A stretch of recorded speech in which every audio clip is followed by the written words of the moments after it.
The day I moved into my new home was supposed to be the happiest day of my life, the culmination of years of saving, planning, and dreaming. And as I stood on the porch, looking out over the freshly cut grass and the quiet street, I felt a pride I hadn't known in a long time. Because this house wasn't just four walls and a roof. It was freedom, a sanctuary I had deliberately chosen, because it was outside the reach of the local HOA, which I had researched thoroughly and knew had a reputation for bullying residents, nitpicking everything from mailbox color to how long a garage door could stay open, and I was determined to live without that nonsense. So when the moving van pulled away,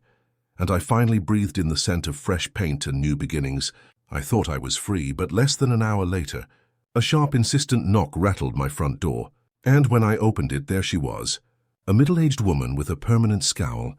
a clipboard clutched to her chest, and the aura of someone who believed the entire street belonged to her. Without even introducing herself, she snapped, "You can't have that moving van parked out here. It violates HOA regulations," to which I calmly explained that my house was not part of her HOA, but she laughed, an ugly, dismissive laugh, and said, "We own this street, which means you're under our rules whether you like it or not," and then marched away as if her declaration had been law. I shook my head, assuming she was bluffing, but within days, she was back, scribbling notes about my grass length, photographing my mailbox, even glaring at me while I watered the plants, and each time I told her the same thing, that I wasn't under her HOA, but she ignored me and escalated, shoving letters into my mailbox claiming I owed initiation fees and dues, and threatening fines for things as ridiculous as leaving my trash can out for a single night. By the end of the week, I realized this wasn't just annoyance, it was harassment. One Saturday morning, as I was mowing the lawn, she stormed across the street, waving her clipboard like a sword, and shouted that HOA code requires a 3-inch minimum height for grass, and that if I cut shorter, she would fine me and file a lien on my property. I turned off the mower and told her point blank that she had no authority here, that I had the deed, survey, and seller disclosure to prove it, but she hissed that paperwork can be faked and that the HOA board would decide what was legal, not me. That night, I installed security cameras because something told me this was only the beginning, and sure enough, the following week, I caught her sneaking into my backyard with 2 board members, measuring my fence with a tape measure and photographing my shed. Muttering about unauthorized structures, I stormed out and demanded they leave, warning that if they set foot on my property again, I would call the police, but they smirked as though I was powerless. And the next day I found an official-looking violation notice taped to my door, claiming I owed $500 in fines for fence non-compliance and demanding payment within 10 days or face legal action. That was the moment I knew I had to strike back. So I gathered every piece of evidence I had, the deed, survey map, disclosure forms, even a highlighted clause that specifically stated, "This property is not subject to any homeowners association," and handed copies to my lawyer, who prepared a cease and desist letter to the HOA, warning that any further attempts to enforce their rules would be treated as harassment and trespassing. But Karen, as the neighbors later told me she was called, didn't back down, and instead she grew bolder, stuffing my mailbox with handwritten rants about how she owned the street and would drive me out if I didn't fall in line, each one more unhinged than the last, until finally one morning, when I refused to let her onto my backyard again, she lost it completely and pulled out her phone to dial 911, loudly telling the dispatcher that I was harassing her and blocking an official HOA inspection, which was absurd since my home wasn't even under her control.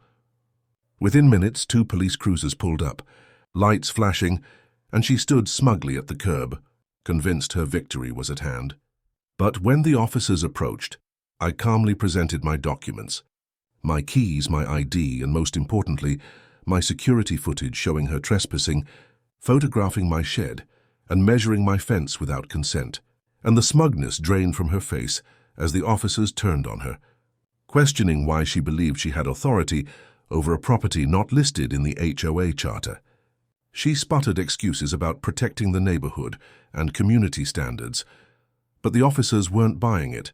and they issued her a formal trespass warning,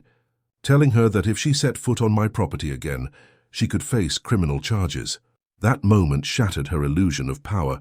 But instead of backing down, she doubled down in madness, screaming at the top of her lungs for the entire neighborhood to hear. "This street belongs to me. You can't be here." Her meltdown became the talk of the block, and suddenly, neighbors who had once avoided her began stopping by to thank me, confessing that they'd been victims of her bullying for years, fined for things as petty as leaving a hose coiled incorrectly,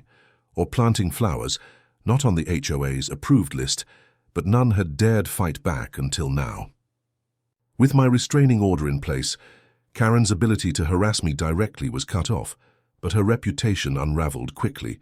At the next HOA meeting, residents openly challenged her, demanding answers about her abuse of power,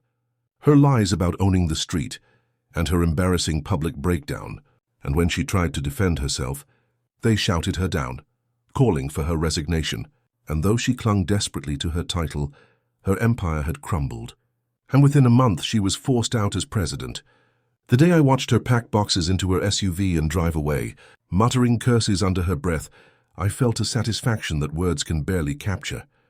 Because she had tried to break me, tried to intimidate me into submission,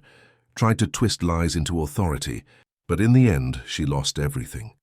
And I kept the one thing she could never take away, my home, my freedom, and the undeniable truth that no matter how loudly someone screams about owning the street, they will never own what rightfully belongs to me.